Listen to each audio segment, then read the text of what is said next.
Welcome students of FEI online classes में आपका खैर मकदम है। मैं मुख्तार सर आपके साथ मुखातिब हूँ हिस्ट्री के नए chapter when people rebel 1857 and after. इसमें हम बात करेंगे ब्रिटिशर्स की और उनके दौर की, किस तरह से उन्होंने 1857 आते आते जो है हिंदुस्तान में पूरी तरह से अपना कब्जा जमा लिया था। तो शुरुआत करते हैं इंट्रोडक्शन से। जब हम बात करते हैं ब्रिटिश ईस्ट इंडिया कंपनी की, ये वो पावर है जिसने पूरी तरह से हिंदुस्तान में आके एक ट्रेडिंग कंपनी से होते हुए एक एडमिनिस्ट्रेटिव पावर बन के हिंदुस्तान पे कब्जा करके पूरे सिस्टम को अपने कब्जे में कर लिया। और आते ही उन्होंने जो है पूरी तरह से हर किसी तबके के लोगों को अपना शिकार बनाया, चाहे वो बादशाह थे, लैंड लॉर्ड्स, पीजेंट्स, सोल्जर्स या ट्राइबल पीपल थे। हर कोई तबका इनकी वजह से जो है मुतासिर हो जाता है। और इसके अलावा पॉलिसीज़ बनाई उन्होंने, लाज लाए जिनकी वजह से रिवोल्ट्स हुए। ठीक है सर, धीरे धीरे करके इन्होंने जो है अपना पावर जमा लिया और यहाँ के लोकल जो अथॉरिटीज़ थे, किंग्स वगैरह थे, लैंड लॉर्ड्स, नवाब थे, वो अपनी जो है अथॉरिटी खो देते हैं, वो अपनी टेरिटरीज़ खो देते हैं इन ब्रिटिशर्स के आने के बाद। अल्टीमेटली इनके वजह से नवाब जो थे वो भी अपनी फ्रीडम और ऑनर खो देते हैं, किंग्स अपनी ऑनर और प्रेस्टीज खो देते हैं। जो किसान थे वो तो ऑलरेडी पिस रहे थे इनकी वजह से। और अल्टीमेटली जो यहाँ के लोकल रूलर्स या राजाज या महाराजाज थे, उनकी टेरिटरीज इन्होंने सीज करके अपनी कंट्रोल में लाए और पूरी तरह से जो है कब्ज़ा करके हिंदुस्तान पे बैठ गए। अगर बहादुर शाह जफ़र की बात करेंगे, ये लास्ट मुगल एम्पायर कंसिडर किया जाता है, क्योंकि जनरल डलहौजी ने 1849 में ये अनाउंस कर दिया था कि बहादुर शाह जफ़र के मरने के बाद जो है कोई भी बंदा मेल जो होगा मुगलिया सल्तनत का, वो अपने आप को बादशाह नहीं बोलेगा। कोई भी जो है बादशाह जो है उसके बाद कंसिडर नहीं किया जाएगा। उसके जो बेटे होंगे उनको प्रिंस कहा जाएगा, ना कि बादशाह। ठीक है सर। इसके अलावा जो हमारे पास दो फोटोग्राफ्स यहाँ पर आप देख सकते हैं, बहादुर शाह जफ़र और लॉर्ड डलहौजी का। इनका अच्छा खासा रोल बनता है इंडियन हिस्ट्री को बनाने में, तो ये आप इंट्रोडक्शन में देख लेते हैं। जब हम ब्रिटिशर्स की बात करते हैं तो मिड 18th सेंचुरी में जो है पावर्स ऑफ नवाब या राजाज तो वो पूरी तरह से ख़त्म होना शुरू हो गया था, क्योंकि ब्रिटिशर्स के ही वजह से इन अथॉरिटीज़ को, चाहे वो राजाज थे, महाराजाज थे या लैंड लॉर्ड्स थे या नवाब थे, ये अपनी प्रेस्टीज, ऑनर सब कुछ धीरे धीरे करके खो रहे थे। और उसके बाद जब अंग्रेज़ों ने, ब्रिटिशर्स ने जो है अपने रेजिडेंट्स इनके कोर्ट में रखने शुरू कर दिए और सब कुछ जो कोर्ट में या दरबारों में होता था वो इन्हीं रेजिडेंट्स के ही नज़रों के सामने होता था। यानी कि पूरी तरह से अब हर किसी चीज़ पे ब्रिटिशर अपनी नज़र जमाए हुए थे। इससे क्या हो गया कि जो रूलर्स थे उनकी फ्रीडम ख़त्म हो गई, उनका जो आर्मड फोर्सेस को रखना वो ख़त्म हो गया, क्योंकि उनको डिसबैंड करवाना पड़ा बाद में, क्योंकि इन्होंने ऐसे रूल्स लाए जिसकी वजह से कोई भी इंडियन रूलर अपने पास अपनी आर्मी नहीं रख सकता था। और बहुत सारे ऐसे तरीक़ों से वो उनकी टेरिटरीज़ भी एक या दूसरे तरीक़ों से अपने कंट्रोल में कर रहे थे। ठीक है सर। और बहुत सारे ऐसे रूलिंग फैमिलीज़ है जो हम कह सकते हैं या हम कह सकते हैं जो बादशाही घराने थे, उनके साथ नेगोशिएशंस ना होने की वजह से उनकी और ब्रिटिशर्स के दरमियान अच्छी खासी जंगें भी हमें देखने को मिलती हैं ब्रिटिशर्स के दौर में। नाम लेते हैं हम रानी लक्ष्मीबाई का, क्योंकि ब्रिटिशर्स ने जो डॉक्ट्रिन ऑफ लैप्स का रूल लाया था, उसके हिसाब से कोई भी बादशाह जिसका अपना बेटा नहीं होगा वो अडॉप्टेड सन को अपनी जगह पे किंगडम हवाले नहीं कर सकता था। अब रानी लक्ष्मीबाई झांसी की जो थी उसका अपना कोई बेटा नहीं था, और उसके पति के मरने के बाद वो चाहती थी कि उसका अडॉप्टेड सन जो है वो उसकी जगह बैठे, लेकिन ब्रिटिशर्स ने ये नहीं माना, क्योंकि उन्होंने कानून लाया था डॉक्ट्रिन ऑफ लैप्स। अब अल्टीमेटली ये घराना जो है रानी लक्ष्मीबाई का वो ब्रिटिशर्स के ख़िलाफ़ हो जाता है।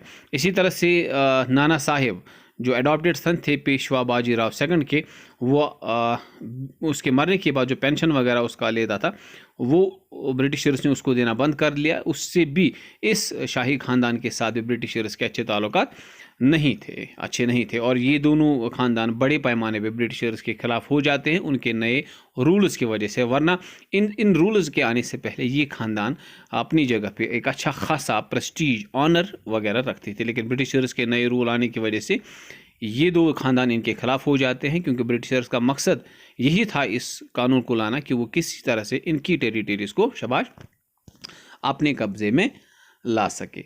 ठीक सके। इसके बाद हम देखते हैं जो अवध का इलाका था, ये 1801 में जो है पूरी तरह से जो है इसको अपने कंट्रोल में लाया जाता है। सब्सिडरी अलायंस का जो मेथड था उसकी वजह से अवध ब्रिटिशर्स के कब्ज़े में चला जाता है और 1856 में ये पूरी तरह से टेक ओवर हो जाता है अवध। अब ये सब्सिडरी अलायंस का था। इसमें क्या था कि ब्रिटिशर लोकल रूलर से कहता था कि अगर आप किसी भी टाइम पे हमारी मदद चाहेंगे, हमारी आर्मी की मदद चाहेंगे, हम आपको प्रोटेक्शन देंगे, लेकिन प्रोटेक्शन देने के बदले में आपको हर साल आपको हमें एक फिक्स्ड अमाउंट देना होगा। ठीक है। और उसके बदले में हम आपको प्रोटेक्ट करेंगे उन रूलर से जो आपके ऊपर हमला करेंगे। अब इसको सब्सिडरी अलायंस कहा जाता था। लेकिन अगर आपने जो है पैसा नहीं दिया, जो आपको टैक्स हमारी तरफ देना होगा इस प्रोटेक्शन के बदले में, अब चूंकि अक्सर जो बादशाह थे वो नहीं दे पाते थे इतना पैसा, तो वो उस पैसे के बदले में उस अपनी टेरिटरी में से थोड़ा सा हिस्सा जो है ब्रिटिशर को दे देते थे। अब धीरे धीरे करके ये सब्सिडरी अलायंस अवध में इतना डोमिनेट होगा कि उनको अपनी पूरी की पूरी टेरिटरी जो है खो देनी पड़ी। और इसको बाद में मिस गवर्नर्स, मतलब नवाब अवध को कहा गया कि you are not in a position to rule this Awadh area, और मिस गवर्नर्स और मिस रूल का जो है इल्ज़ाम दे के इसको जो है अपनी टेरिटरी से हाथ धोना पड़ा। ठीक है सर।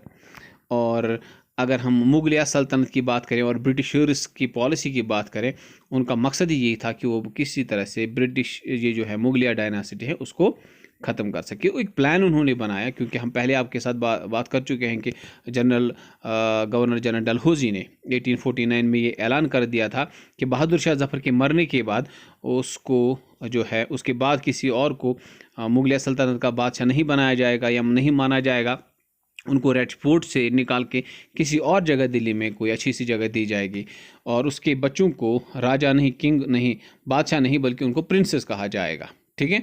ये चीज़ें बेसिकली एक पॉलिसी थी ताकि मुगलिया सल्तनत का यहाँ से पत्ता साफ हो जाए। अब यहाँ पर दो और ग्रुप ऑफ पीपल की हम बात करते हैं, पीजेंट्स और सिपाहियों की।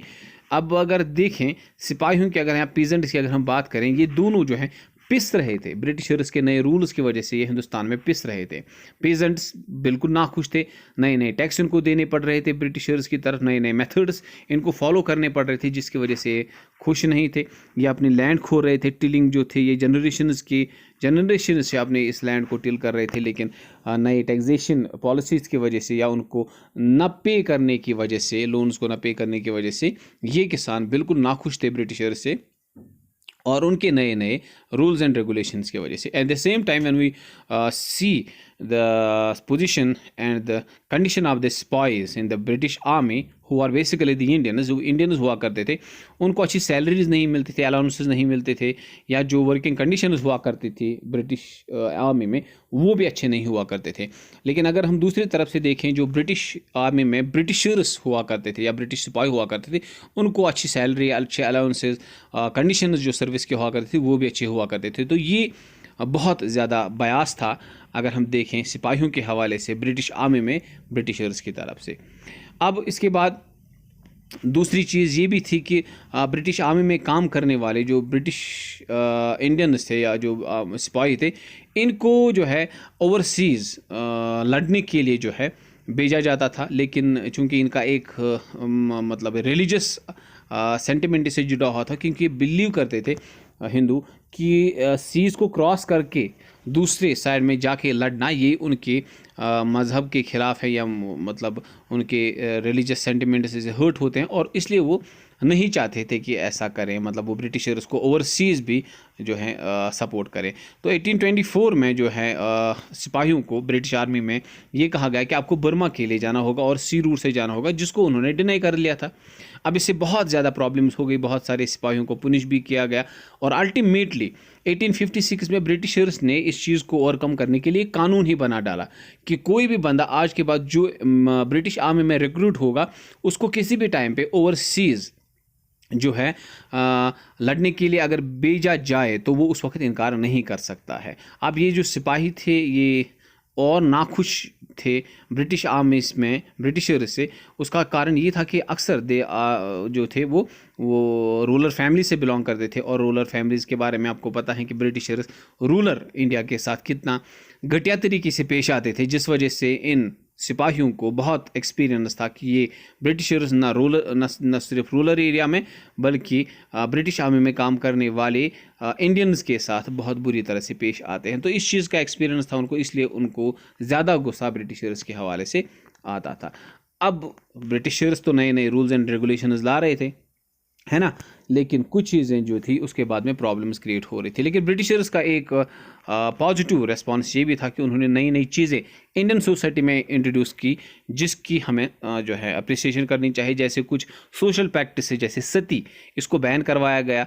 विडोज़ रीमैरिज, इसको भी उन्होंने लीगलाइज कर दिया। 1830 में क्रिश्चियन मिशनरीज़ को अलाउ किया गया हिंदुस्तान में, ताकि वो फ्रीली फंक्शन कर सके और लोगों को या पुअर पीपल्स की मदद कर सके। इसी तरह से 1850 में नए लाज हिंदुस्तान में लाए गए, न्यू लाज लाए गए। कोई भी अगर क्रिश्चियन में कन्वर्ट हो जाता है, अगर उसकी प्रॉपर्टी सीज हो गई होगी ब्रिटिशर्स के हाथों, तो उसको वापस दी जाएगी।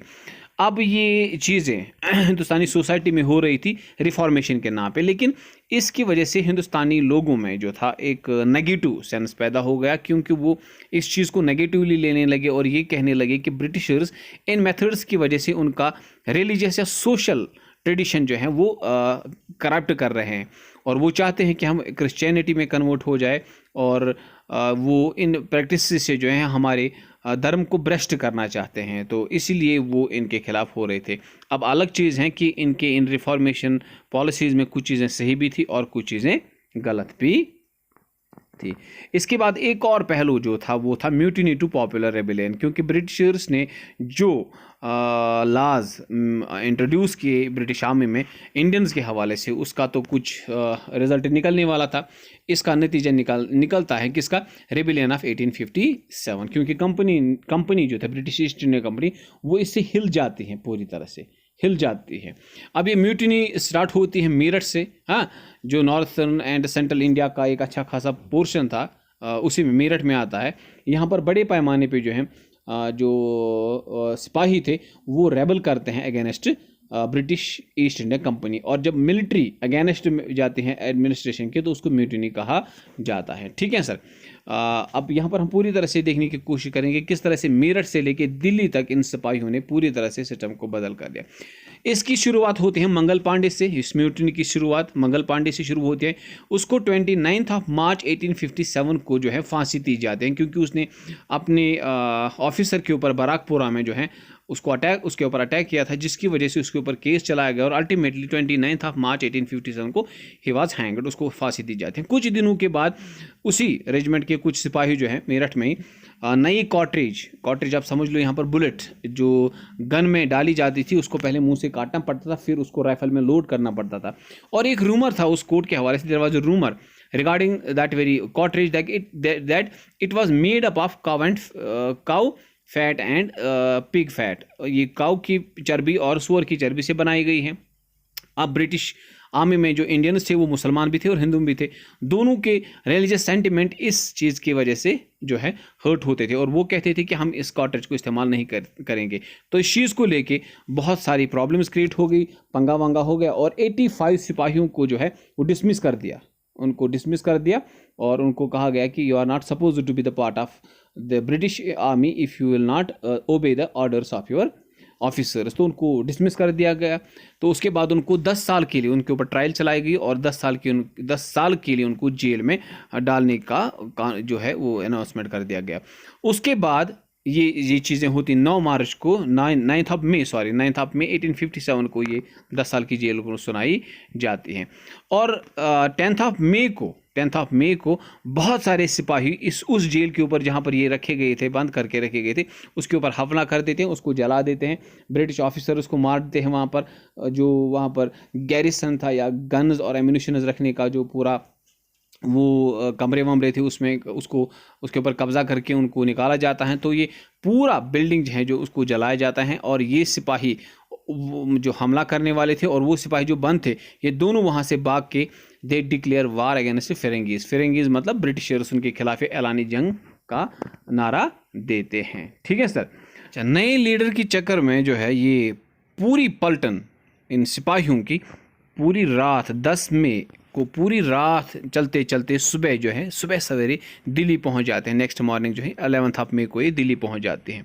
अब ये सारे रेबुलर सिपाही जो थे, सोल्जर्स यहाँ पर जो थे दिल्ली में, अंग्रेज़ों को थोड़ा सा मार वार करके अल्टीमेटली रेड फोर्ट के चारों तरफ ये घेरा डाले बन बैठ जाते हैं, और बहादुर शाह जफर को चला चला के बाहर आने के लिए कहते हैं, और उसको जो है पूरी इस म्यूटेंट फौज को की सरबराही के लिए उसको ज़बरदस्ती जो है बाहर आने के लिए कहते हैं, और कहते हैं कि you are now suppose to be the part of our rebellion, और आपको you must be the part of it, आपको इसका पार्ट बनना होगा, और we consider you as the leader, हम आपको क्या कहते हैं, अपना लीडर तस्लीम करते हैं। पहले वो जानता था कि ये बहुत ज़्यादा मुश्किल है, उसने पहले इसको थोड़ा सा इनकार करने की कोशिश की थी, but ultimately the enthusiasm he see saw in the eyes of these rebelled people, और उसने अल्टीमेटली जो है सिपाही थे, इनका कॉन्फिडेंस देखते हुए जो है उन्होंने इनका जो है साथ देना शुरू कर दिया, और कहा कि मैं आपका अब आज के बाद साथ दूंगा, तो आपके इस मिशन का मैं भी हिस्सा बन जाऊंगा। तो इसकी वजह से जो है ज़बरदस्त जो है इन लोगों को जो है अच्छा खासा सपोर्ट मिल जाता है। यहाँ पर हम पॉलिटिकल इंपॉर्टेंस बहादुर शाह जफर की समझ लेते हैं। अगर हम देखें, ब्रिटिश एम्पायर ने बहुत देर तक, लॉन्गर पीरियड ऑफ टाइम तक हिंदुस्तान के ऊपर कंट्रोल किया हुआ था, और बहुत सारे छोटे छोटे रूलर्स जो on behalf of these Mughal rulers काम कर रहे थे, तो उनकी भी जो पावर थी, प्रेस्टीज थी, ब्रिटिशर्स के आने के बाद ख़त्म हो गई थी। तो भाई साहब उनको भी लगा कि if we will support the Bahadur Shah Zafar at this very time, हो सकता है अगर बहादुर शाह जफर जीत जाता है, उसके लोग जीत जाते हैं, या ये पीपल जो म्यूटिनी करके आए थे, तो इनका साथ दे के ये ज़मींदार वमींदार जो भी थे, छोटे छोटे रूलर्स थे अलग अलग टेरिटरीज में, they also decided to be the part of this very rebellion, क्योंकि वो इसलिए इनका सपोर्ट करना चाहते थे कि वो अपनी खोई हुई प्रेस्टीज वापस चाहते थे, और किसी तरह से वो फिर से रिज्यूम करना चाहते थे अपना पावर। इसीलिए उन्होंने भी बहादुर शाह जफर के साथ साथ अपने आप को भी इस पूरे मिशन का हिस्सा बनाना चाहा। तो ये सिलसिला बड़ा सर, ये रेबेलियन बहुत ज़्यादा स्प्रेड होने लगा। So this was all about the part number 1 of this very topic. दूसरी वीडियो में आपसे फिर मुलाकात होगी, तब तक के लिए इजाज़त दीजिए। खुश रहिए, सलामत रहिए, अल्लाह हाफिज़।